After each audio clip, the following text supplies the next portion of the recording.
Dani Taylor. Brittany Taylor. What do you do? I am a touring stagehand for Broadway musicals.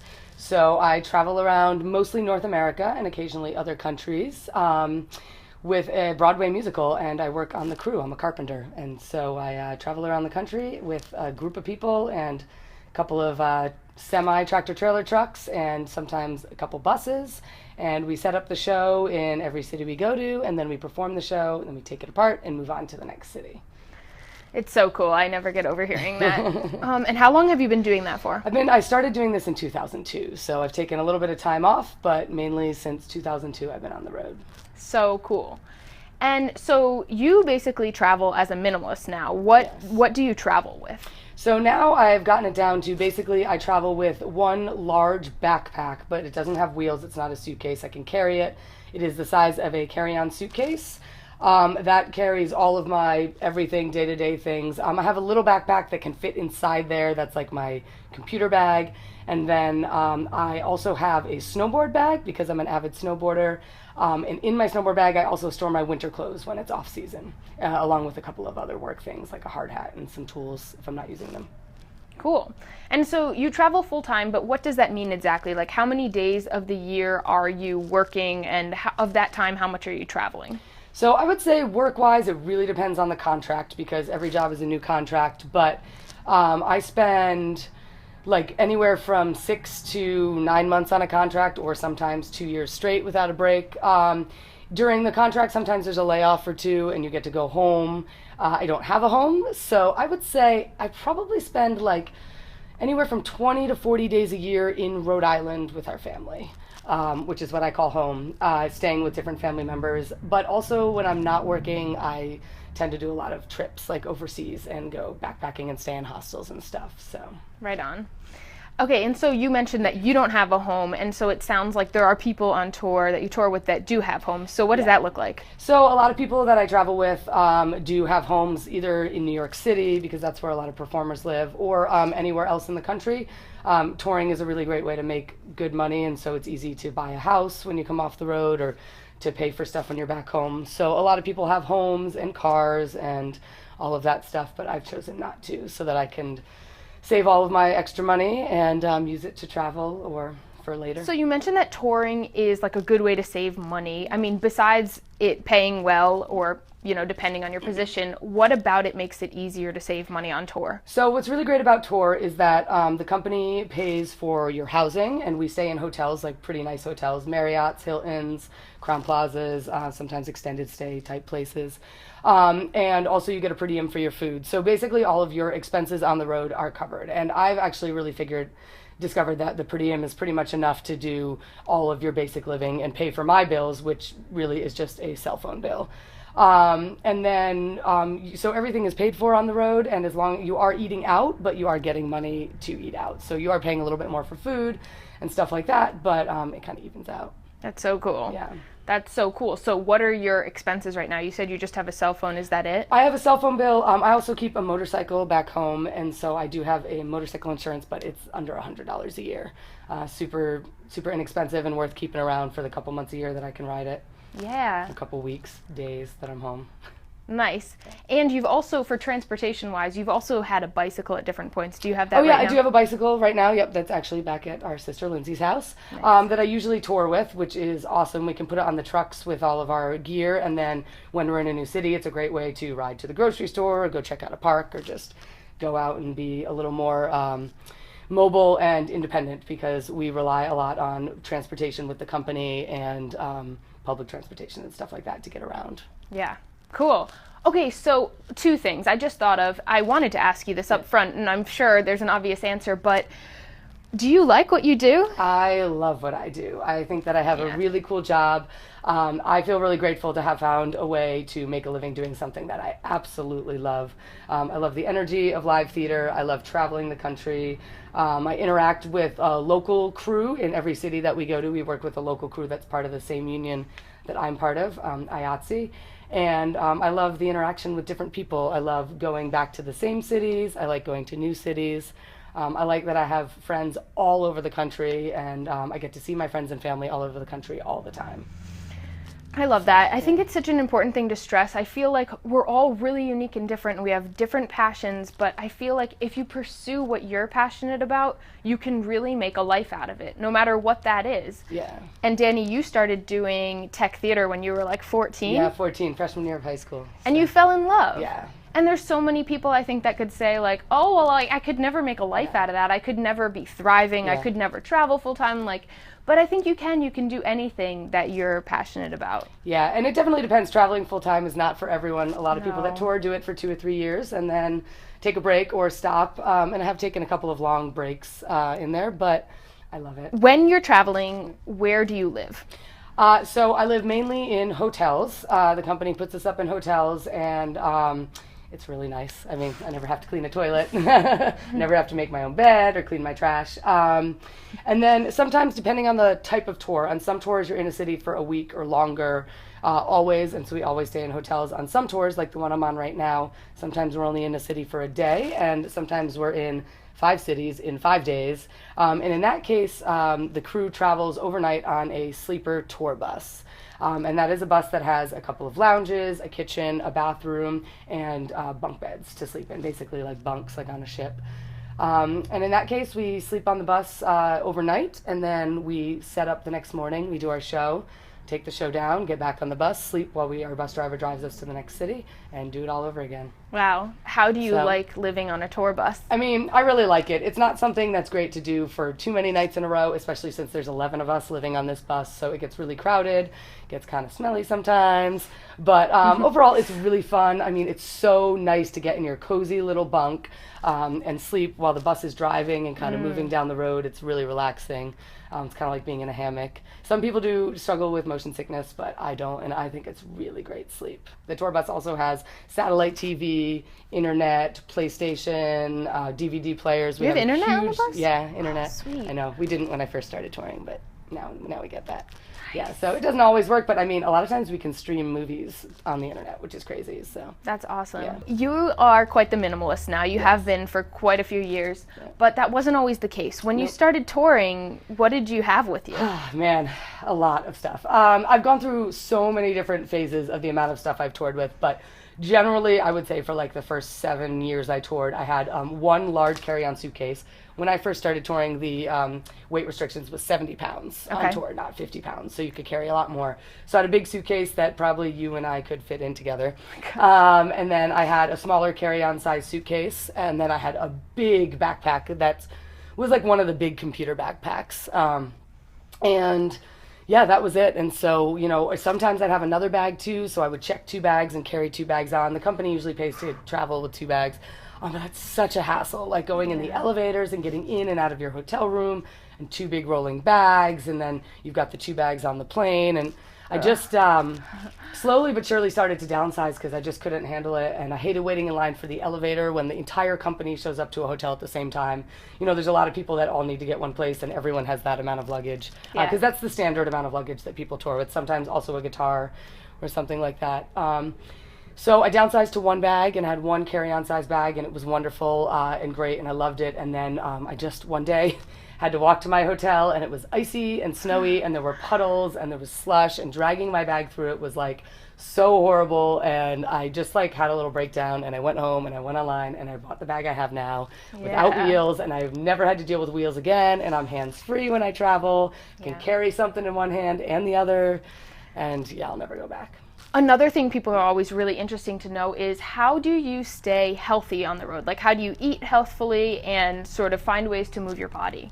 So, a couple years ago when I decided for sure that I was going to be like a full-time roadie and stay on the road until I absolutely couldn't handle it anymore, I made a pact with myself that the only way I could do that is if I found a sustainable, healthy way to live.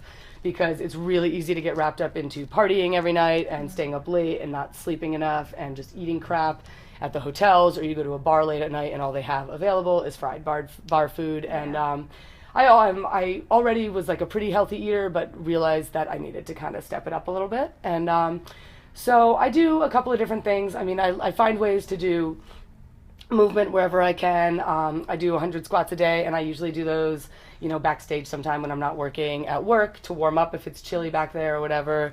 I do like handstands in my hotel room. A lot of that depends. I really like to walk and run, and I really like to explore the cities we're in. So a lot of times I'll just take off with, a backpack with a bunch of fruit in it and some water and a book, and either ride my bike or walk and just see where it takes me. Look for the biggest spot of green on the map and try to get there, and then maybe read and have a picnic and come back, or maybe I'll do some exercise while I'm at the park, do some squats or push-ups or some sort of fun like plyometrics thing. And yeah, I try to kind of get out and about and do my stuff outside. We always have hotel gyms, or almost always, available to us, or Nice. pools. But I get bored in the gym, so sometimes I'll do that. I also really like to find yoga classes on the road, so it's harder on the tours where we're moving every day, but if Yeah. you're in a city for a week, most yoga studios will offer some sort of like introductory rate for the first week, unlimited classes for $30, or for the first month. So I'm members of, I would probably say like probably 30 yoga studios across the country at this point. But I get special deals from them, so when I go back, it kind of works out. That's So, really cool. yeah.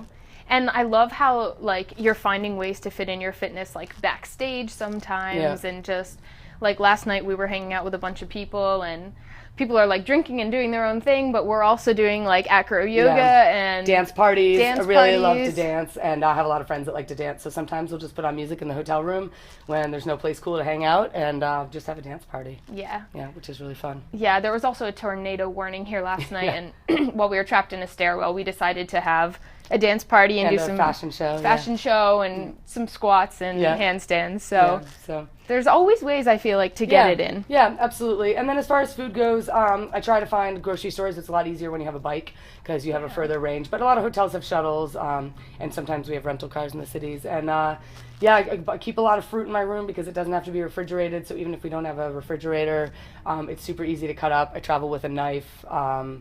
And yeah, I mean, I found that the simpler my diet has gotten, the easier it's gotten to be healthful on the road, because it's really easy to just buy simple snacks and keep them in my room and eat those. And then when I do go out, I eat out so much that I don't feel like I have to have like a special meal. So Yeah, that's a good I'll point. find a lot of different salads or sides, and yeah, just try to eat as healthfully as possible.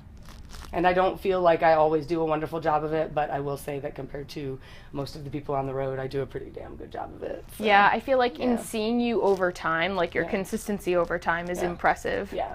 So Dani, I know you get this question a lot, and it seems kind of obvious maybe, but what do you do about laundry? So for laundry, I mean, sometimes the hotels have laundry, which is always nice, but most of the time at the theater, we have washers and dryers available to us at the theater that we have there to wash the costumes. And this is pretty common in almost every theater across the country. So I'm able to use that, which is really cool. We actually have a lot of stuff available to us at the theater because like my carpentry work box has any kind of tool you could want, and the wardrobe department has a sewing machine. So if I need to fix my clothes, I'm able to do that. We have fax machines, printers, scanners. We have a whole portable office set up. We always have internet available to us at work. So pretty much like anything you could want that's hard to kind of find sometimes on the road, we travel with, which is a really nice benefit. Nice.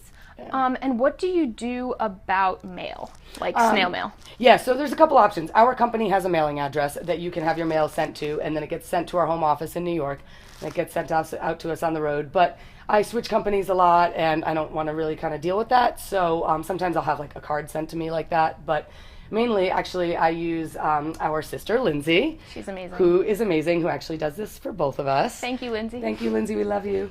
Lindsay is a real estate agent and has a home office and is super organized and amazing and has a wonderful house in Rhode Island, which we both use as our mailing address. And she is able to mobile deposit checks for us over an app. She checks our mail for us and if it scans it in. Scans it directly to our email. She'll call us and say, is this important? Might open something up and check it out for us if we ask her to. And otherwise just kind of collects it for us. And it's a great place if we have to have something shipped that we're afraid won't meet up with us on the road. We can have it shipped to her. So she's really awesome. She is, and there are also mail services that will do that Yes, for you. yeah, there are a bunch of different mail service options. I've never used them, but they're No, really great. pretty and then, affordable. Yeah, and the other thing is I do everything I possibly can online. So most of what Lindsay gets is like statements from my frequent flyer mileage programs and stuff that like they still send them, even though I went paperless. But Yeah. I try to do everything paperless and have as few things sent to her as possible. Dani, what tour are you on right now, and can you just name some of the tours that you've done? Yeah, so currently I'm on a tour called $1 Million Quartet, which is about Elvis Presley, Johnny Cash, Carl Perkins, and Jerry Lee Lewis, and how they all got their start in Sun Studios in the 1950s. And it's a really fun show. They play all of their own music. It's super cool if you like that kind of music. So that's really fun. Before this, I did a short little stint of Elf the Musical, like little Christmas show, just like the Elf movie.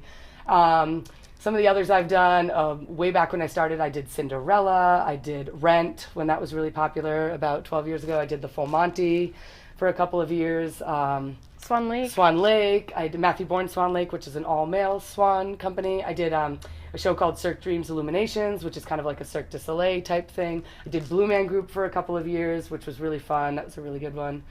I think that's most of them. Really cool. Yeah, I might have missed one or two in there, but basically that's it. So, and next year I'll be doing The Sound of Music. So, Yay. Do you feel like you've found a way to make home on the road, or like do you get homesick? Is it hard to be away from a home, or how does that work for you? yeah, I mean, sometimes I get homesick. Sometimes I really long for a kitchen. I just want to prepare my own food and not have to try to like makeshift it in a hotel room. And then I do really miss my family. I mean, we have a really big, close-knit family, and it's hard to be away, especially from our nieces and nephews as they're growing up. Skype has really made it a lot easier, which is a lot different than, when I started out. But there are things I do in the hotel room, like I always bring a candle with me, which makes my room kind of, smell like my room, and do little things like that. I also notice, like, when you get to a hotel room, you put like all the stuff away that you don't need and kind of make it more your space. Yeah, I have a routine. I tend to live mostly out of my bag because I don't like to spend time packing and unpacking, but I set up my candle, I hang up my toiletry kit, I have a travel pillow, I put that on my bed with my eye mask. Kind of like, I always set it up a little bit so it's the same. Set up my luggage on the luggage stand, put my shoes underneath it. Like, I've got a little routine. And so things that kind of always make it the same, and then, yeah, it's great. Nice. But I can be at home anywhere, which is wonderful, so. Yeah. And it only takes about 10 minutes. And then sometimes you do have these longer stints where, like, you'll be off for a summer and you can spend a lot of time with family members. Or yeah, like last summer I spent almost 2 months in Rhode Island, which was wonderful. Brittany comes out to visit me a lot on tour, which is awesome, and like a little taste of home on the road. We love to travel together. Yeah, and it's so fun. I always have a hotel room, so there's always a place for her when she comes out to visit, which is really nice. Yeah, so. we love I love coming, visiting Dani and staying in the hotel and like doing our. And it's really great because we're a similar size, so it doubles our wardrobe. Yeah, which that's when you're fun. a minimalist is like really exciting. It's really exciting. And we get to do really cool stuff, like go through Dani's. Yeah, get rid of all my extra stuff that I've acquired that doesn't fit in my bag. Yeah, it's a really good time. And that's another really good thing, that being on the road like this all the time and not having a place to send my stuff home to and not wanting to send stuff home to our sister's house to keep there. I have to keep myself in check. If I start to have too much stuff, it's too much stuff to travel and it just doesn't fit anywhere and I have to get rid of stuff. So it's a really nice way to stay in check. Yeah, definitely. I don't know. Do you think there's anything else? Anything else you want to tell people about, like, staying minimalist on the road, or? Not really. I mean, just, a lot of the same tips you have. Like, if you get something new, get rid of something. And just think about the weight that it is. Like, it's when you're on the road all the time, it's really obvious, like, the weight of what you're carrying. Yeah, that's and true. I think about that a lot. Like, my bag gets too heavy or it's too hard to close. It takes me longer to pack because I have to really fit everything in. And, it's, it's really nice. It's a really nice way to stay minimalist. And I'm so much happier being minimalist. Yay. Well, thank you so much for doing this. Yeah, It's so fun to do videos with you, and Yeah, I'm so I know, I excited love to do it. one about your life. Yeah, thank you so much for having me. It's Yeah. great to share. Thank you guys for watching. Thanks. We'll see you next time. Bye.